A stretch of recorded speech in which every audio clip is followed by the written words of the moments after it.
enough on the night. Messi, the difference. We'll look at a special moment from him a little bit later on. But was it also the case that Barcelona took their chances tonight and Napoli didn't? Yeah, they did. When you look at the attempts on goal, it's quite one-sided. Barcelona don't look in a great place to me, I must admit, and they don't look like a team that I would assume that we're going to go and get all the way to the final. I thought Napoli, played a good game against them. Barcelona have got Messi, they've got Suarez, they've got some talented players, but it's an ageing team. There's not loads of pace in attacking areas, really, for Barcelona. And I just think that, they just look a little bit disjointed at the moment. And that, even when they were winning, 3-1 most of the second half, they don't look like Barcelona to me. Barcelona control the ball all the time, and they probe and they push and create opportunities, make the opposition make mistakes. And it just didn't look like Barcelona, that, for me tonight. And so I think there'll be a bit of a rebuilding job going on in the next few seasons for them. Yeah, they certainly need that. All the action happened in the first half, but they do go through to the quarter-finals, but they're going to need to play a bit better than that if they're to get past Bayern Munich. Barcelona through to the Champions League quarter-finals once again, winning 4-2 over the two legs against Napoli, 3-1 on the night. I'm joined by Michael Owen in the studio and Peter Crouch at home. And Peter, it could have been very different this game, couldn't it? Napoli started the stronger of the two sides, and Mertens had a glorious chance in the first minute. Yeah, first minute, there's a great chance to them. I thought they started well. They had good possession. They took the game to Barcelona, and the Mertens chance was a glorious one, really. And like you say, it might come just a little bit too early for them. Yeah, here we see it. Yeah, a bit of it. Here we see it here.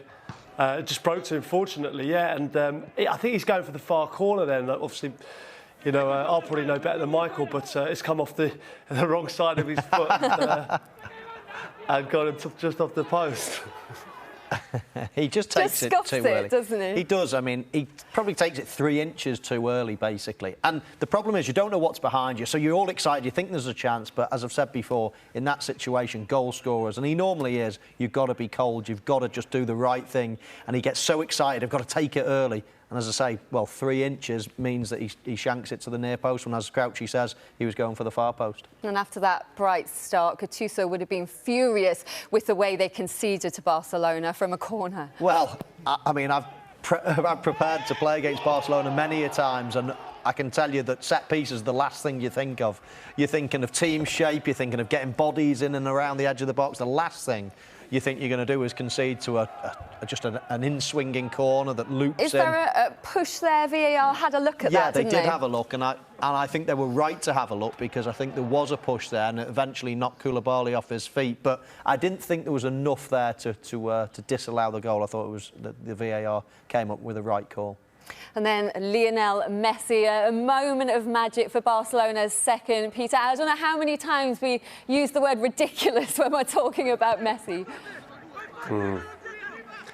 Yeah, it's embarrassing at times. He's so good, isn't he? And obviously he gets a little bit fortunate at the start, but then there's nothing fortunate about when he's on the floor. Picks himself up, 2 quick, fast touches, and a finish as he's falling in a pinpoint position in the corner. It was magical. Yeah. 31st of the season. It's like even when he's falling down, he knows he's going to score. Yeah, well, he's falling because he's trying to shift the defenders and trying to find that little channel between the two defenders to get his shot away. And because he's so small, such a low centre of gravity, he can almost shift his whole body weight and still be in control of himself and the ball, for that matter. It was a brilliant finish. As Crouchy said, a little bit of luck to start with, but you get luck when you're brave, when you try to beat players. The ball will bounce off you. Suarez used to do it all the time when he was at Liverpool. He used to bounce off his shins all the time and just go into his path. So as I say, when you're aggressive, when you go to beat players, and you get those little bit of luck, but then the last 2 or 3 touches were nothing lucky about those. Yeah, absolutely, an amazing goal. He probably hasn't scored many like that either, if ever, the amount he scored. And then, Peter, he could have had another one, but VAR ruled this one out for handball. And I know you don't like the rule in its current guise, but was it the right decision by the letter of the law? Yeah, by the letter of the law, as me and Michael said, we hate the letter of the law. Let's be honest, it's a ridiculous ruling where any kind of brush of the hand, and we've been robbed of a great goal. De Jong's pass from the outside of the boot, the way of pass was delightful. Messi just to let it hit his chest, and yeah, it's brushed his arm. We can see that here. And then what I love about it is afterwards as well, he just sits the keeper down as if he's going to bend it in the left-hand corner and just lifts it over him. It was a beautiful goal, but yeah, by the letter of the law, we're robbed of yet another goal. Yeah, Peter Walton, former referee, says he's happy it brushed his arm, should have been ruled out, but it is a shame that De Jong didn't get the assist for that. It was worthy of it, wasn't it? Yeah, an amazing ball. We've seen it so many times this season, both in the Premier League and obviously Champions League, this rule. And it doesn't have to be the player that scores, it can be the player that makes the assist. If it just skims the arm in some way, even if it's not their fault, it's been cancelled out. And I know why they brought it, and there was a couple of big decisions in the past, but it's a really, really poor rule that they brought in. No fault of the referee, no fault of VAR. That's just what they're told to do. But, it's been one of the sour things of this season, I think. I think it's a really, really poor rule that they brought in. Well, let's stay on the VAR theme, because Barcelona's third goal came from a penalty awarded because of a foul from Koulibaly on Messi. Yeah. The decision isn't the issue here, Michael. It took nearly 5 minutes to get to it, though. Well, it's a strange situation because there was two players then injured. So the referee, I guess he's got to stand and watch over while the physiotherapists come onto the pitch, and he's got to make sure everything's fine. As soon as then the players were both fine, back on their feet, then the referee has gone over to check his screen, which was, it just delayed the inevitable in many ways. While they were getting treated, he could have been by the screen and sped the whole process up, but he didn't. It was about 3.5 minutes before he even went to the screen. But he got there in the end, and I think that's the main thing. We want it quicker, we want it slicker, but the main thing is to get the decision right. And I think VAR takes an awful lot of stick, but it's got the decisions right tonight, and that's how it should be. And then Napoli got a bit of hope, Peter, just before half-time. That came from a penalty of their own, and it was a foul from Rakitic on Mertens. Was this one a bit less controversial, do you think? Yeah, well, I think they were both penalties, and we both come to the right decision. So you have to say it's been a success. It did take too long. We hate waiting round, but yeah, I think it was the correct decision, and it was beautifully tucked away, wasn't it? Yeah, but couldn't conjure up anything despite starting the second half brightly as well, Napoli. Yeah, that's right. It would have been really interesting if Napoli scored in that second half to see a grandstand finish, because Barca didn't look so comfortable. There was a couple of half chances as well in that second half, but I think other teams watching this game now thinking Barcelona in the quarters. Back in the day, a few years ago, that'd send a shiver down your spine. If you're thinking, oh, I've got Barca in the quarters, you're looking at going out. But now, teams will be watching that thinking there's nothing to be afraid of. Of course they're a good team. Of course they're one of the best in Europe, but they used to be the best. And I think they're quite a way off being the best at the moment. OK, and they'll need to be at their best in the next round because they are facing Bayern Munich.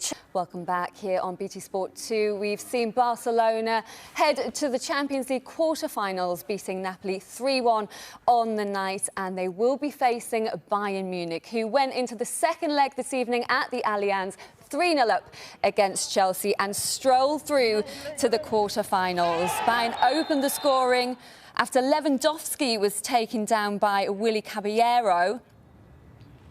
Lewandowski scoring his 52nd goal of the season from the penalty spot. And then Robert Lewandowski turned provider for 2-0. Ivan Perisic with the second goal, making it 5-0 to Bayern on aggregate.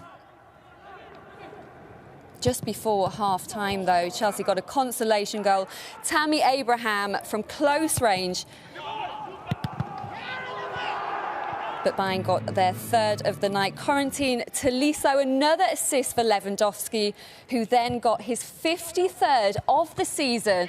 A powerful header for him. 2 goals and 2 assists, and Bayern are through. Are still with me. Looking at that, Peter, who do you fancy for the semi-finals? Oh, it's a difficult one, but I think Bayern and City will get through, and you've got to say in the other half is Paris Saint-Germain and Atletico. I think if you ask me for a winner, I just love Bayern at the moment. I think they're relentless, and I think whoever comes out on top in City Bayern, if they get through those games, I think will win it.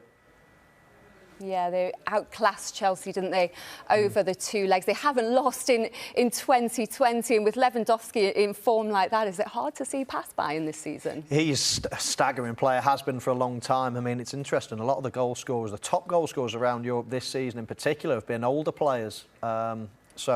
And he's been leading the way. 53, did you say before? I mean, yeah. it's frightening, isn't it? I would go for Manchester City to win it. I fancied them at the start.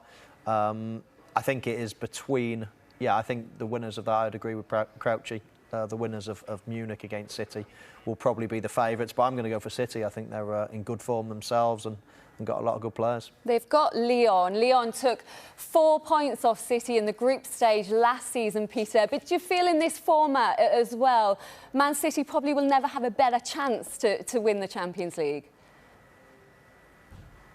Yeah, I think it's like you say, there's no mugs at this stage of the competition, and you know, Bayern Munich on the other side have to beat Barcelona, who've got fantastic players and could upset anyone. So they've got to get through them, but you have to say at this stage, City to get Lyon, I think they would have taken it at the start of the competition, and I think they've got a fantastic chance of progressing. I just think Bayern will be too strong.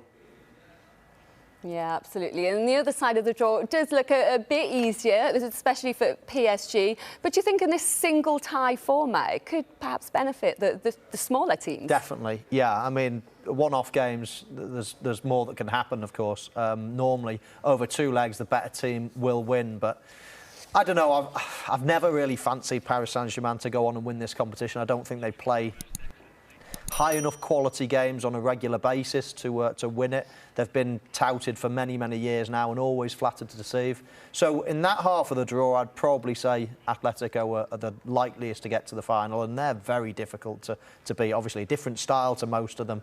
But I think it was the right-hand side of the draw, as we were looking at it, that the favourites will come from. They're always a tough team to play. Those quarterfinals get underway in Portugal from Wednesday night as well. And we are celebrating the Festival of European Football here on BT Sport. Club 2020.